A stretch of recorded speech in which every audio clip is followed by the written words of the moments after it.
फिरोजाबाद किसानों ने अपनी मांगों को लेकर सरकार पर निशाना साधते हुए कहा है कि सरकार ने किसानों के साथ उत्पीड़न कर रही है। इतना ही नहीं, पेट्रोल और डीजल के दाम किसानों के लिए एक चिंता का सबब बना हुआ है, जबकि किसान की खेती 90% डीजल पर आधारित है। ऐसे माहौल में डीजल के दाम बढ़ोतरी होना किसानों के लिए सबसे बड़े दुख की बात है। बिजली के दाम भी सरकार ने किसानों के लिए बढ़ा दिए हैं। भारतीय किसान यूनियन के राष्ट्रीय महासचिव राजकुमार यादव ने कहा कि लॉकडाउन के समय किसानों ने और देश के जवानों ने ही देश को बचाया है। उन्होंने कहा कि अगर लॉकडाउन के समय भी किसान अगर मेहनत नहीं करता तो लोग भुखमरी का शिकार होते, जबकि देश में सारी फैक्ट्रियां बंद है, लेकिन किसान अपनी मेहनत मजदूरी करता रहा ताकि कोई भुखमरी का शिकार न हो।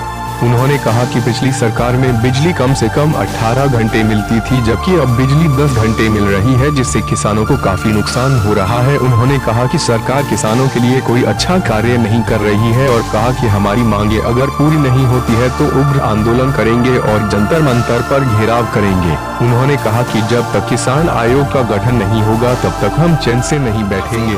महासचिव भारतीय किसान भानु, हम आज जिलाधिकारी फिरोजाबाद को ज्ञापन देने आए हैं। जैसा कि लोग जानते हैं, ये 3 महीने के कोरोना काल लॉकडाउन में किसान और जवान ही केवल देश को बचाए हुए हैं। किसान खेती कर रहा है, अन्न पैदा कर रहा है, सबको खिला रहा है। अगर किसान बंद कर देता तो कोई भी जिंदा नहीं रहता और सब फैक्ट्रियाँ, सभी कारखाने बंद हैं। लेकिन किसान के लिए ही राज्य और केंद्र सरकारें अनदेखी कर रही हैं। अभी हाल में ही सरकार ने डीजल के दाम बढ़ा दिए हैं, जबकि किसान की खेती 90% डीजल पर ही आधारित है। सभी काम ट्रैक्टर वगैरह सब डीजल से ही चलते हैं, इंजन सिंचाई वगैरह सब डीजल से होते हैं। बिजली के दाम भी किसान के लिए सरकार ने बढ़ा दिए हैं। बिजली पहले अन्य सरकारों में तब भी 24 घंटे 18 घंटे किसान को मिलती थी, अब तो 10 घंटे बिजली कर दी है, उसमें 2-4 घंटे मिल पाती है दिन में कटपट के। इसलिए किसान की खेती बर्बाद है। सरकार किसान के लिए कोई भी अच्छा कार्य नहीं कर रही है। केसीसी किसानों के लिए भी बैंक वाले 10% मांग के करते हैं और नहीं करते और उनकी वसूली कर रहे हैं, काफ़ी परेशान कर रहे हैं। इसलिए किसान के हित में सरकार अभी कुछ नहीं सोच रही है। अगर हमारे मांगों को नहीं सरकार मांगेगी तो हम उग्र आंदोलन करेंगे, ईंट से ईंट बजा देंगे। राष्ट्रीय अध्यक्ष जी के आदेश पर जंतर मंतर का घेराव करेंगे। जब तक किसान आयोग का गठन नहीं होगा तब तक चैन से नहीं बैठेंगे। बोल रहा हूँ, मैं किसानों की समस्याओं को लेकर के यहाँ डीएम कार्यालय पे आया हूँ और इसलिए मजबूरन होकर के आना पड़ा है कि ये कोरोना क्या हुआ। कोरोना में सभी क्या अधिकारी क्या कर्मचारी सभी लोग बोर आ गए हैं। कोरोना का बहाना लेकर के न मिलना चाहते हैं और न कोई काम करना चाहते हैं। ये दूर रहो और कुछ भी काम करके नहीं दे रहे हैं। किसान इतना परेशान है, उसका उत्पीड़न, मजदूरों का उत्पीड़न हो रहा है। डीजल के दाम इतने हाई हो गए हैं जो किसान की बिल्कुल मेन चीज़ है, जिसके बिना किसान का कोई काम नहीं चल सकता है। हाई रेट हो गए हैं, किसान क्या करे। उसके अलावा किसान को बीमा, जो फसल बीमा लागू किया माननीय हमारे प्रधानमंत्री जी ने, जबरदस्ती केसीसी पैसे से पैसा काट लिया जाता है और फसल का बीमा नहीं मिल रहा है, उसको नुकसान हो रहा है। बिजली के दाम बढ़ते चले जाए, बिजली मिल नहीं रही है।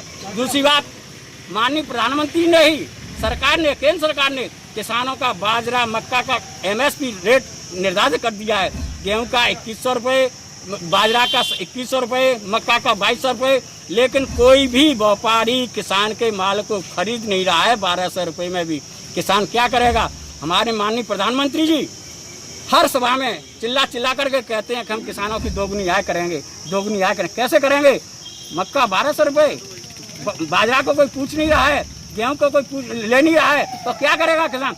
सब्जियों का तो वो बुरा हाल हो गया है कि किसान के बीज के पैसे भी नहीं लौटे हैं। इतनी बुरी गत हो गई है सब्जी की इस कोरोना की वजह। इसलिए हम आज डीएम साहब को ज्ञापन देने आए। हमारे सभी किसान मौजूद हैं और अपने जो मिलकर के ज्ञापन देंगे, अपनी मांगों को रखेंगे। अगर हमारी मांगें स्वीकार नहीं की गई तो हम एक उग्र आंदोलन करेंगे, जो सरकार को हम हिला के फेंक देंगे, चाहे हमें कुछ भी करना पड़े। हम किसानों के हित में लड़ाई लड़ रहे हैं और जब तक किसान की बात नहीं सुनी जाएगी हमारा आंदोलन चलता रहेगा।